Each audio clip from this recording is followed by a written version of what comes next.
मुझे लगता है आप सभी ने देख लिया होगा जीडीपी का जो पहली तिमाही के जीडीपी आंकड़े आए हुए हैं कि किस तरह से गिर चुकी है। ये आप सबके सामने जग जाहिर है। कई लोगों का कहना है कि अमेरिका की जीडीपी भी हमसे बुरी तरह से प्रभावित हुई है। तो उस पर भी हम लोग बात करेंगे कि अमेरिका में और हमें कितना डिफरेंस है। और आज सबसे पहले आप लोगों ने बहुत कुछ योगदान दिया। आज जो हमने देखा है कि सोशल मीडिया पर जो भी एसएससी को लेकर, रेलवे को लेकर, एनटीपीसी को लेकर, और भी आपका एमपी पुलिस, एमपीएससी, एमपीपीएससी, और बाकी आप देखते हैं कि जो आपका व्यापम है या ग्रेड 1 2 3 जो भी रहा है, जो आपने मुहिम छेड़ी थी, एक तरह से प्रोटेस्ट किया है आपने, काफी हद तक जागी होगी सरकार। आपको ठंडा नहीं पड़ना है, ठीक है। ये सरकारें एक दो दो दिन की जागने वाली कभी नहीं है।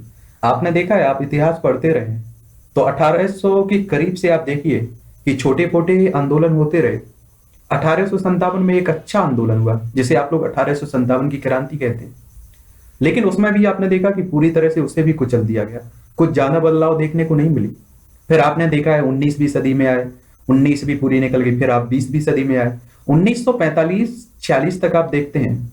1947 में आपका पूरी तरह से आजादी मिलती है हमें, और 1947 तक आप समझिए कितनी बुरी तरह से हमें दबाने की कोशिश तभी की गई। अभी किसी ने बताया कि वो कई जो टीचर आपके सपोर्ट में आए हुए हैं उन्हें नजरबंद बात करने, पुलिस हिरासत में बात की जा रही है। तो देखिए, ये सरकारों के काम रहे, अंग्रेजों के भी यही काम थे। 1975 में जब आपातकाल लगाया गया राष्ट्र में इंदिरा गांधी के समय, तब भी यही हालत थी।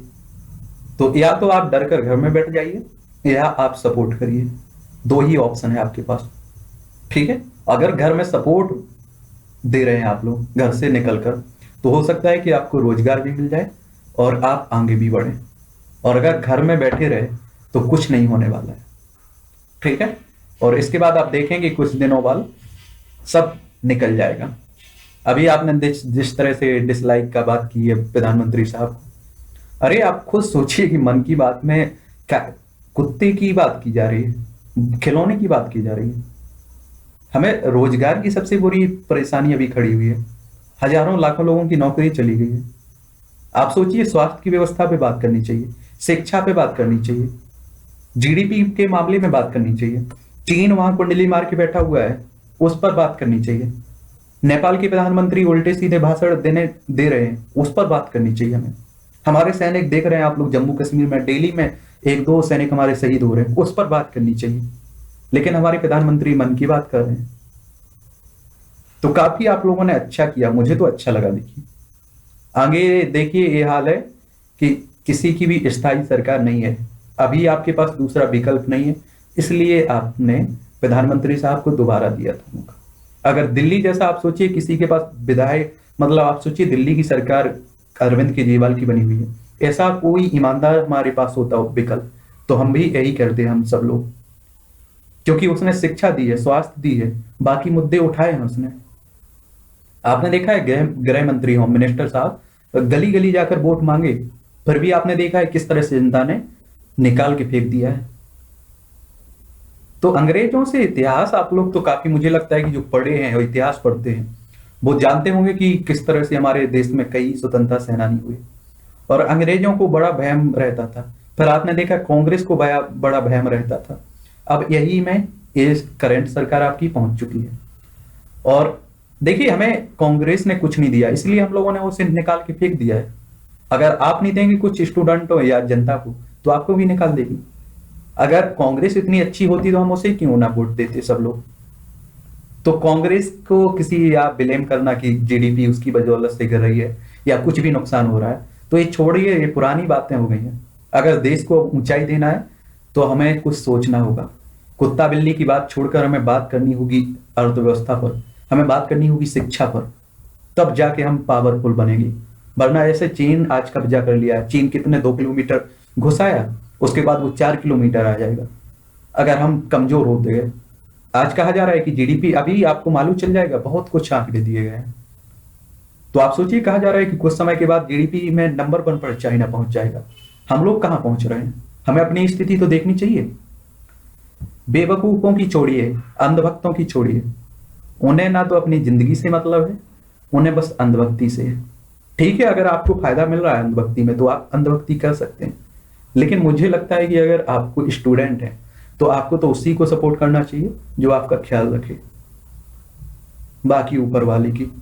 आज तो मुझे लगता है कि भारत माता खुद रो रही होंगी बैठ के कि देश का दुर्भाग्य कही है भारत का, कि डेली आप एक न्यूज़पेपर उठाता हूँ, कभी मैं मुझे भी उठाता हूँ, तो जब भी देखता हूँ उसमें मतलब आप सोचिए कहीं महिलाओं के साथ छेड़छाड़ी, किसी बेटी का गला रेत कर फेंक दिया, कहीं बलात्कार, कहीं मर्डर।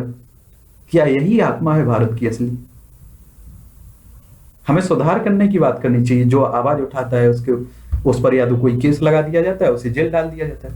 प्रशांत भूषण के मामले में आपने देखा है, कोई था बड़ा षड्यंत्र, लेकिन लास्ट में आपने देखा है कि उस व्यक्ति को अगर दबा देते, वो मान जाता हार, तो सब दब जाता, लेकिन उस व्यक्ति ने अपनी हार नहीं मानी, वो अपने जो भी शब्द कहे वो टिका रहा उस पर। आज देखिए, आज तो हम लोग सब लोग उसकी इज्जत कर ही रहे हैं। इतिहास में हम सब पर थूकेंगे लोग, हकीकत बोल रहा हूं, और जो व्यक्ति सामने आए होंगे उन्हें पूजेंगे। हम कई बार बोल चुका हूं आप लोगों से कि सिंधिया को आज भी तो गद्दार कहते हैं। आप इतिहास पढ़ते हो तो उसमें साफ साफ लिखा है, आपका पढ़िए, अगर नहीं पढ़ा है आप लोगों ने तो पढ़िए, कि भोपाल की महारानी और सिंधिया गद्दार थे, झांसी की रानी को मरवाया था। तो क्या उस शब्द को हटा दिया किसी ने? मुझे तो नहीं लगता है कि जब तक धरती रहेगी तब तक वो शब्द हटेगा। तो एक कर्म आपके जो रहते हैं, समझ रहे हैं, वो कर्म याद रखे जाते हैं। जिंदगी 100-150 साल की रहती है। अरे मालूम नहीं है कि अगला पल हम अभी क्लास ले रहे हैं, 10 मिनट बाद पता नहीं कुछ हो जाए, निकल जाए, तो इसका कोई भरोसा नहीं है। ठीक है, जिंदगी का। चलिए हम लोग अर्थव्यवस्था की बात कर लेते हैं, और वित्त मंत्री साहब ने जो भाषण दिया है उसे भी सुन लीजिए आप लोग। अरे दुर्भाग्य है यार, मुझे लगता है कि हमारा देश मतलब इतनी मुझे नहीं उम्मीद थी। कह दिया कि भगवान की मर्जी थी, अर्थव्यवस्था बर्बाद हुई था। फिर तुम्हें किस लिए चुना? हम लोग भगवान ही को चुन लेते, तुम्हें सुधारने के लिए चुना हुआ था। वर्ष 2020-21 की पहली तिमाही के जीडीपी आंकड़े। हाल ही में भारत सरकार के सांख्यिकी और कार्यक्रम कार्यान्वयन मंत्रालय के अंतर्गत आने वाले राष्ट्रीय सांख्यिकी कार्यालय एनएसओ ने मौजूद वित्त वर्ष की पहली तिमाही के जीडीपी के आंकड़े जारी किए हैं। भारत में 1996 में जीडीपी के तिमाही आंकड़े जारी होना शुरू हुए थे। कब से? 1996 में पहली बार हुए थे। तब से लेकर अब तक यह देश की जीडीपी में सबसे बड़ी गिरावट है। साथ ही यह एशिया की प्रमुख अर्थव्यवस्थाओं में से भी सबसे अधिक गिरावट है। एशिया में आप देखिए सबसे ज्यादा हमारी स्थिति खराब हो चुकी है जीडीपी के मामले में। वर्तमान जीडीपी के आंकड़ों से संबंधित अगर हम लोग महत्वपूर्ण तथ्यों की बात करें तो राष्ट्रीय सांख्यिकी कार्यालय एनएसओ द्वारा जारी आंकड़ों के अनुसार मौजूदा वित्त वर्ष की पहली तिमाही अप्रैल 2020 से जून 2020 तक के जीडीपी में 23.9% की नकारात्मक वृद्धि दर दर्ज की गई है। इसकी तुलना में पिछली तिमाही में जीडीपी में 3.1% की बढ़ोतरी दर्ज की गई थी। 2019-20 की समान तिमाही में 5.2% की बढ़ोतरी दर्ज की गई थी। 23% की इस तरह से आप देखेंगे, देखिए आप लोग समझ रहे हैं, मुझे लगता है आपको दिख रहा होगा। देखिए अमेरिका ये 32.9%, भारत की स्थिति है मतलब ये नेगेटिव है पॉइंट, ठीक है, -23.9। UK, France, Italy, Canada, Germany, Japan और चाइना को बड़े ध्यान से देखिए। चाइना प्लस में है, हम माइनस में है। हम 23.9 माइनस में है, चाइना 3.2 प्लस में है। आप समझिए कि चाइना जहां से महामारी पैदा हुई है, आज वो देश अर्थव्यवस्था में सुधार कर रहा है, प्लस पॉइंट में जा रहा है, और हम सोचिए नेगेटिव में। और कितने नेगेटिव में? 23.9%। और अब जापान की आप कहेंगे कि 32.9%। तो जापान में जनता को इतना पैसा दिया गया है एक तरह से फ्री का, कि अगर आप सोचिए कि वहां की अर्थव्यवस्था बहुत जल्दी कवर कर लेगी। एक तरह से जनता को पैसा दे दिया गया है, तो आप देखेंगे जनता को पैसा दिया गया है तो वो खरीदेगी। आपके पास पैसा होगा, मान लीजिए आप नौकरी करते हैं, तो आप अच्छा मोबाइल खरीदेंगे, बच्चों के लिए कपड़े खरीदेंगे, खुद के लिए कपड़े, हर महीने आप कुछ ना कुछ खरीदते रहेंगे, तो अर्थव्यवस्था को मजबूती मिलेगी, अर्थव्यवस्था आगे बढ़ेगी, आप खुद जानते हैं।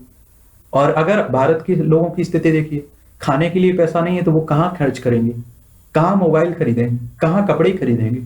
आपको समझ में आ गया? तो आप सोचिए कि अमेरिका से हमारी कभी भी बराबरी नहीं कर सकते हम लोग, बाकी किसी भी देश से आप लोग सोचिए कि हम लोग इन किसी भी देश से बराबरी नहीं कर सकते। मैंने आप लोगों को एनसीईआरटी में पढ़ाया भी था कि हमारे यहाँ गरीब उसे कहा जाता है जिसके पास 2 वक्त की रोटी नहीं है, और अमेरिका में उसे गरीब कहा जाता है जो कम से कम 30 से 40 लाख की कार नहीं खरीद सकता है। आप समझ रहे हैं? तो जमीन आसमान का हमें उसमें फर्क है। तो एक बात को आप लोग अच्छे से सोच लीजिए, बाकी देशों की आप तुलना मत कीजिए, अपने पड़ोसियों से कीजिए।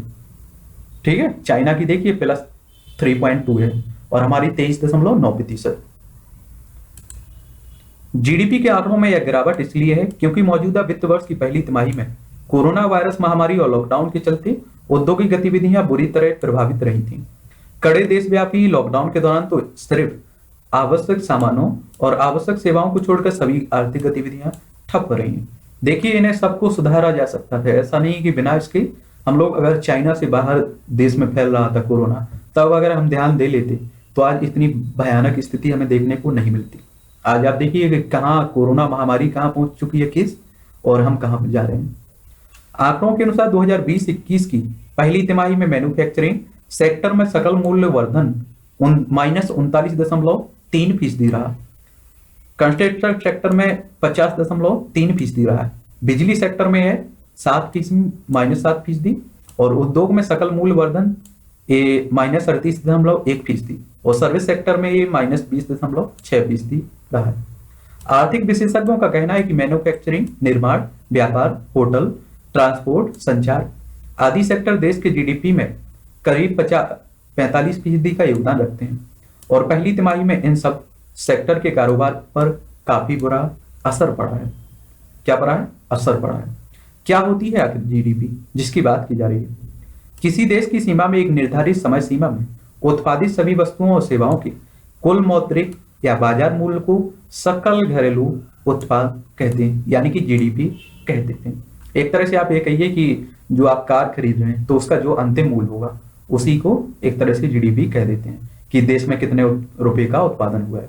ठीक है, यह किसी देश के घरेलू उत्पादन का व्यापक मापन होता है, और इससे किसी देश की अर्थव्यवस्था की सेहत पता चलती है, हालत पता चलती है।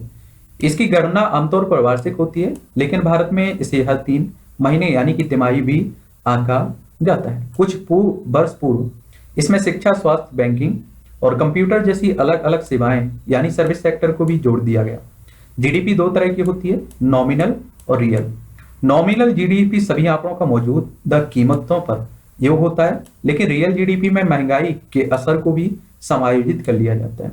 अर्थात अगर किसी वस्तु के मूल्य में 10 रुपए की बढ़त हुई है और महंगाई 4% है, तो उसके रियल मूल्य में 6% ही मानी जाएगी। भारत में हर तिमाही जो आंकड़े जारी किए जाते हैं वे आपके रियल जीडीपी के होते हैं। किसके? रियल जीडीपी के होते हैं। तो ये है आपकी हालत। ठीक है, एक समय आप सुना करते थे 7 आपकी विकास दर 7.4 चल रही है, 7.5 चल रही है, 7.6 चल रही है। आने वाले दिनों में आपकी जितनी भी रेटिंग एजेंसी बता रही हैं कि आपकी बहुत से बहुत, आप सोचिए कि 1% से 2% तक आपकी जीडीपी देखने को मिलेगी।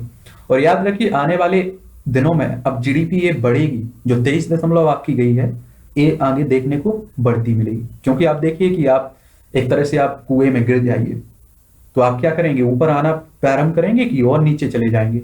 उससे गहरा तो है नहीं है वो कुआं, तो अब आपको बढ़ती हुई दिखाई देगी। ठीक है, और याद रखिए, जब आप लोगों ने देखा है कि हमारे प्रधानमंत्री ने जो भी फैसला लिए हम लोगों ने बाखूबी मतलब माने हैं। और आप सोचिए कि प्रधानमंत्री ने बहुत अच्छे काम किए, उनको हम लोगों ने अच्छी तरह से जाना है। एक समय मन की बात आती थी तो हम लोग कितने मन से सुनते थे, आप लोग खुद जानते हैं। लेकिन आज ये परिस्थिति अलग है, आप खुद जान रहे हैं। इसमें बुराई वाली बात नहीं है, आप अंधभक्ति करिए या आपके प्रधानमंत्री, देखिए प्रधानमंत्री का अभी मतलब विकल्प कोई नहीं है। हम राहुल गांधी को प्रधानमंत्री बनते हुए कभी नहीं देखना चाहते, हम सभी कोई भी नहीं। लेकिन प्रधानमंत्री का कोई विकल्प नहीं, तो इसका मतलब ये भी नहीं है कि प्रधानमंत्री कुछ भी करें। समझ रहे हैं? उन्हें भी सोचना चाहिए। आज आप उनके उन्होंने जो मन की बात की है यूट्यूब चैनल पर जाकर देखिए, नरेंद्र मोदी के नाम से यूट्यूब, उसके नीचे कितने अच्छे अच्छे कमेंट लिखे गए हैं। कितने आप देखिए कितना कुछ लिखा गया है। तो मुझे लगता है कि हमें अंधभक्ति छोड़ना चाहिए अगर देश को आगे ले जाना है। मुझे नहीं लगता है कि आप सोचिए कि भारत इस तरह से आगे पहुंच पाएगा। समझ रहे हैं आप लोग? हम चाइना की बराबरी करनी है तो हमें चाइना जैसी सोच रखनी होगी, हमें अमेरिका की बराबरी करनी है तो अमेरिका जैसी सोच रखनी होगी, वरना हम जहां हैं वहीं रह जाएंगे। हम बाहर से ही सब कुछ खरीदते रह जाएंगे। हम ना तो बेहतर मोबाइल बना पा रहे हैं, ना हम लोग कोई सेना के लिए, अपनी सेना के लिए कुछ बेहतर टैंक टैंक दे पा रहे हैं, ना राफेल जैसे विमान दे पा रहे हैं। हम खरीद रहे हैं दूसरे देश से, यानी कि पैसा भी बर्बाद कर रहे हैं एक तरह से। अगर हमारे यहाँ शिक्षा होती तो हम लोग खुद बना रहे होते, तब हमें खुशी होती कि हमने चाइना से बेहतर सामान बनाया हुआ है या फ्रांस से बेहतर काम किया हुआ है। आज तो वही है कि आप, एक आपके पड़ोसी है, वो आपके मतलब वीआईपी खाना बना के खुद खा रहा है, ठीक है, और आप जाके होटल से लेके आ रहे हैं उसी जैसा खाना। तो आप क्या कह रहे हैं कि मैंने होटल से खरीद लिया है। सोचिए लॉकडाउन के टाइम होटल बंद हो गई, अब आप क्या करोगे? आपको बनाना नहीं आएगा तो भूख से मर जाओगे। यही हालत है कि आज जो फ्रांस दे रहा है, हो सकता है परिस्थिति ऐसी बन जाए कि फ्रांस रोक दे, तो हमें उसका विकल्प तो रहना चाहिए दूसरा। अमेरिका पर हम लोग कभी भरोसा नहीं कर सकते, क्योंकि आप खुद जानते हैं कि वो कितना मतलबी, कितना बड़ा मतलबी दोस्त है वो। आज हमारा साथ दे रहा है, कल दूसरे का साथ देने लगेगा, तो उसका भरोसा नहीं किया जा सकता। हमें खुद अपना डिपेंड होना पड़ेगा और हमें अपने सैनिकों की कम से कम इज्जत तो करनी होगी। आज आप देखते हैं कि कोई सैनिक शहीद होता है या कोई किसान मरता है तो 2 दिन उसके खबर चल जाती है न्यूज चैनलों में, लेकिन 2 दिन बाद भूल जाते हैं। लेकिन उस परिवार के बारे में कभी सोचिए। मैं तो कहता हूं किसी भी परिस्थिति का अच्छा आकलन करने का यही है कि उस परिवार की जगह अपने आप को रख के देखिए कि उसके परिवार में क्या बीत रही होगी। आप तो 2 मालाएं ले जाकर उस पर डाले आए, कुछ फर्क नहीं पड़ा आपको। एक परिवार का मेंबर जाना कमाने वाला, उसके बाद आप देखिए कि क्या होता है परिस्थिति। तो लेकिन आपको क्या फर्क पड़ रहा है? आपके अगर कोरोना हो जा रहा है तो आप वीआईपी ट्रीटमेंट ले रहे हैं, आपको कुछ प्रॉब्लम है, खांसी भी आ जाती है, तब भी आप हॉस्पिटल जाते हैं। तो देखिए कुछ, अब तो मुझे तो लगता है देखिए कि एक आवाज आप लोगों ने उठाई है, इस आवाज को ज्यादा दिन तक कोई भी सरकार नहीं दबा पाएगी। अब आवाजें उठेंगी और देखिए हो सकता है टाइम लगे, क्योंकि आपने देखा है कम से कम 150 साल के करीब लगा है हमें आजादी लड़ाई करते करते। तो हो सकता है कि ये समय लगे, लेकिन क्रांति होगी। हम लोग देख पाए या ना देख पाए ये अलग बात है, लेकिन बहुत बुरी तरह से होगी इनकी धुलाई। एक समय हमने कांग्रेस, अभी आप लोग इतिहास इसलिए ही आप लोगों को पढ़ाता हूं, सबकी बायोग्राफी कवर की हुई है, कभी जाकर देखिए आप लोग। इंदिरा गांधी को कितना घमंड था, जनता है हम ही। आप सोचिए कि वोट नहीं दे तो कौन जीतेगा? आपको वोट मतलब वही है कि भीख देने वाला, मतलब भीख देने वाला भिखारी है, भूख से मर रहा है, और जो भीख लेने वाला है वो अमीर हो रहा है। तो मतलब हम वोट देने वाले भूख से मर रहे हैं, और जिसे वोट दे रहे हैं वो प्रधानमंत्री या कोई भी बनकर घूम रहा है। अभी अन्ना हजारे कोई आंदोलन की बात कर रहे थे, तो उन्होंने बड़े मतलब रोने जैसे शब्द, बड़े गंभीर रूप से कहा उन्होंने कि ये हमारे भारत का दुर्भाग्य है और अब हमें आंदोलन नहीं कर सकते हैं, क्योंकि अब वोट बैंक पैसे की बल पर किया जा रहा है, गुंडागर्दी पर चुनाव हो रहा है, और इस भारत का कुछ नहीं हो सकता है। समझ रहे हैं आप लोग कि मतलब उस व्यक्ति ने, जिसने आपके लिए भूख हड़ताल की है, जिस व्यक्ति ने आपको लोकपाल दिया है, सूचना का अधिकार दिया हुआ है, आज वही व्यक्ति हार पे बैठ जा रहा है। तो ये तो सोचने वाली बात है। आप सोचिए कि वही हाल है कि हम लोग किन्हें चुन रहे हैं, जो 1-2 मर्डर करते हैं या बलात्कारी होते हैं, या आप सोचिए कि ये माफिया होते हैं, उन्हें हम नेता बना दे रहे हैं। तो हम उनसे उम्मीद भी क्या रख सकते हैं? क्योंकि जो भिखारी है, जो मतलब लूट लूट कर अपना पेट भरना चाहता है, वो तो आगे चल के भी नेता बनकर भी यही करेगा ना। देखिए भारत तो रहेगा, लेकिन जो भारत की आत्मा है वो मुझे लगता है कि बहुत दिन तक नहीं टिक पाएगी। क्योंकि हम तो क्या हुआ करते थे कि अगर आपके पड़ोसी में किसी की तबीयत खराब या हो गई तो हम लोग पूरा, एक तरह से पूरा, आप सोचिए मोहल्ला आपका समेट जाता था एक समय। और आज आप देखिए कि अगर पड़ोसी की तबीयत खराब होती है, मर रहा होता है, तो आप खुशियां मना रहे होते हैं। क्या यही आत्मा है भारत की? और आप लोग भी जानते हैं कि एक इंसान में अगर हमदर्दी नहीं है, इंसानियत नहीं है, मानवता नहीं है, तो मुझे नहीं लगता है उसके जीने का कोई फर्क पड़ता है। मान लीजिए, चलिए आज से तुम 200 साल जी लो या 1000 साल बैठे रहो, कौन जानेगा तुम्हें क्या करेगा? मैं तो कहता हूं कि अगर जिंदगी में कुछ नहीं कर पा रहे हैं तो आपका मर जाना ही बेहतर है। अगर आपको लगता है कि आपको अपना ही पेट भरना है तो मुझे लगता है कि मत जिया करिएगा, अभी आप मर सकते हैं। यानी कि आप कुछ नहीं कर पा रहे हैं, दो आदमी को साथ नहीं लेके चढ़ पा रहे हैं आगे, तो मुझे लगता है कि बेहतर है कि आपका जिंदगी का कोई लेना देना नहीं है। और अंधभक्तों की देखिए, अभी भी मैंने देखा है वहां सोशल मीडिया पर कई जगह मैंने देखा है, जब भी इस तरह की बात आती है तो क्योंकि क्वेश्चन इस तरह के बन जाती है कई बार, तो हाँ अभी भी देखिए आप लोग कि किसी को जिम्मेदार ठहराया दिया जा रहा है डिसलाइक के लिए, किसी को कुछ कह दिया जा रहा है, गाली बकी जा रही है।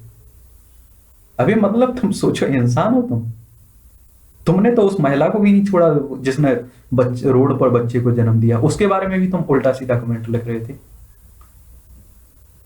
माफ करिए, ऐसा बात नहीं, मतलब मैं किसी की भावनाओं को ठेस नहीं पहुंचा रहा। कहने का मतलब है कि उस महिला की जगह अपनी माँ को रखिए, कभी अपने घर की किसी भी महिला को रखिए, अगर वो रोड पर जन्म देती बच्चे को तो आप पर क्या बीतती? मानवता तो उसी दिन खत्म हो चुकी थी। एक महिला का जन्म देना बच्चे को मतलब महिला का दूसरा जन्म होता है, इतनी उसे पीड़ा होती है। उसके बाद आपने देखा है तमाशा देख रहे थे आप, उल्टा सीधा कमेंट भी लिख रहे थे। तो मुझे लगता है कि क्या बोलें बेवकूफों के बारे में।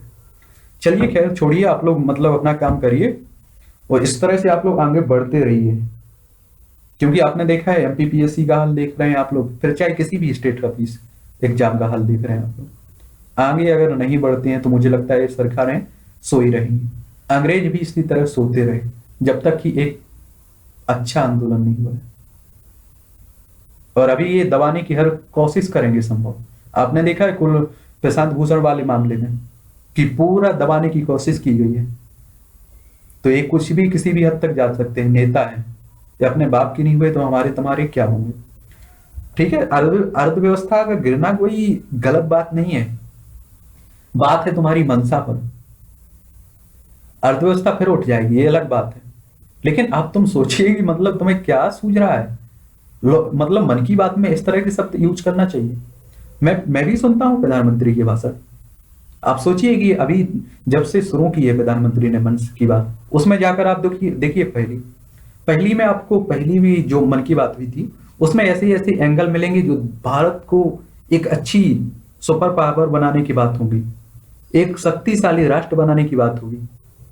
लेकिन आज के बाद देखिए आप लोग, कुत्ते बिल्ली, ये क्या भारत को ऊंचाई देगी?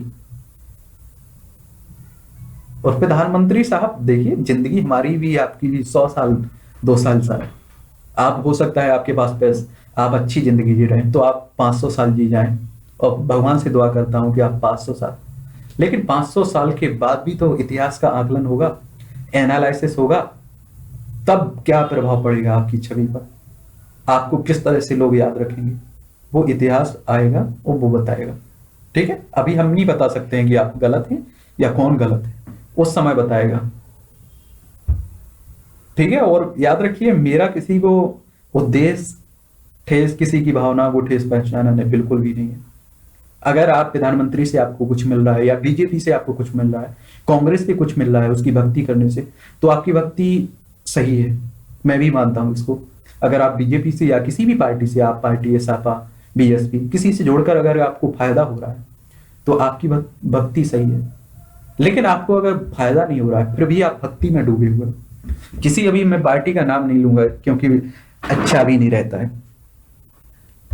अभी कुछ ही दिन पहले किसी से बात, कोई एक महिला और एक पुरुष, मतलब दोनों पति पत्नी थे, तो उनके शब्द आप सुनेंगे तो बड़े मतलब दिमाग में सोचिए, मेरे परदाता भी इस पार्टी को वोट देते आ रहे थे, मेरे मतलब मेरे सास ससुर ने इसी वोट दी इस पार्टी को, मैं भी इसी पार्टी को वोट दूंगा, और मेरे आने वाले बच्चे भी इसी पार्टी को वोट देंगे, उनके आने वाले बच्चे भी इसी पार्टी को वोट देंगे। इतनी तगड़ी अंधभक्ति सोचिए आप लोग, और जिनके घर में खाने के लिए नहीं, जिन्हें कुछ नहीं मिल रहा है, बस उस पार्टी के प्रति वफादारी उनकी देखिए, फिर चाहे एक तरह से गुलामी कह लीजिए आप लोग, समझ रहे हैं। तो ये है। और आपको कभी भी अगर लगता है कि गलत बोल रहा हूं, अगर इस तरह की आपको लगता है कि गलत है ये सब, तो कभी अपने परिवार को उस रोड पर रख के देखना, उस स्थिति में ट्रेन के सामने अपनी कभी छवि अपने दिमाग में लाना कि मान लीजिए आपका परिवार वहां खड़ा होता, तो क्या आप यही शब्द बोलते कि गरीब था इसलिए मर रहा है, गरीब थी इसलिए वो बच्चे को रोड पर जन्म दे रही है। भगवान को अगर मानते हो तो कम से कम मुझे लगता है डरना तो चाहिए उनसे। अगर भगवान सब देख रहा है तो हो सकता है कि आपके पास अभी पैसा है तो आप एडजस्ट कर लेंगे, यहाँ सबको खरीद लेंगे, लेकिन उसके पास कुछ निर्णय तो होता हुआ, वो तो कुछ सजा देगा कि नहीं देगा। अगर आप भगवान को मानते हैं तो मुझे लगता है, क्योंकि हर किसी की भावना है, हर कोई मतलब एक तरह से मानता है, तो उसको तो डरिए कम से कम। खैर छोड़िए, बहुत बातें हो चुकी हैं, और ये बातें एक तरह से फिजूल बिल्कुल भी नहीं है। पेपर 4 में आपको बहुत कुछ सिखाएंगी, ठीक है, और वैसे भी आपकी जिंदगी में भी बहुत कुछ सिखाएंगी। तो चलिए हम लोग मिलते रहेंगे, लेकिन आप लोगों से यही उम्मीद करता हूं, इसलिए आप लोगों से बोलता हूं कि आप लोग पढ़े लिखे हैं, आप लोगों ने इतिहास पढ़ा हुआ है, तो मुझे लगता है कि बेहतर आप लोग आकलन कर पाते हैं और इन अंधभक्तों से दूर रहते हैं। आप लोग एक सही गलत दोनों, आपका क्या काम है कि एक सिक्के के दोनों पहलू होते हैं, तो आपको दोनों देखना है, लाभ भी देखना है, नुकसान भी देखना है। आपने देखा है कि मैंने काम जब बोला है आपसे कि कभी भी इंटरव्यू में अगर पूछा जाए आपसे या मेंस में लिखने के लिए आ जाए कि प्रधानमंत्री का सबसे अच्छा काम बताइए, तो बेझिझक आप कह सकते हैं कि स्वच्छ भारत अभियान, जनधन खाता, इनको आप लोग टॉप में गिना सकते हैं बिना झिझक। हमारे प्रधानमंत्री साहब ने इतना अच्छा काम किया, लेकिन कुछ दिनों से आपने देखा है कि बिगड़ती जा रही हालत। तो अगर आप भी जानते हैं कि अच्छे काम के लिए अगर हम प्रधानमंत्री साहब को जिम्मेदार ठहरा रहे हैं या मतलब उनकी बढ़वाई कर रहे हैं, तो उन्हीं को जिम्मेदार ठहराएंगे गलत काम के लिए भी। ठीक है, अपना भारत, यही दुआ करिए भगवान से कि भारत को कोई ऐसा लीडर मिले जो इसका उद्धार करे, और चाइना से भी हमें आगे निकाले, अमेरिका से भी आगे निकाले, समझ रहे हैं। ठीक है।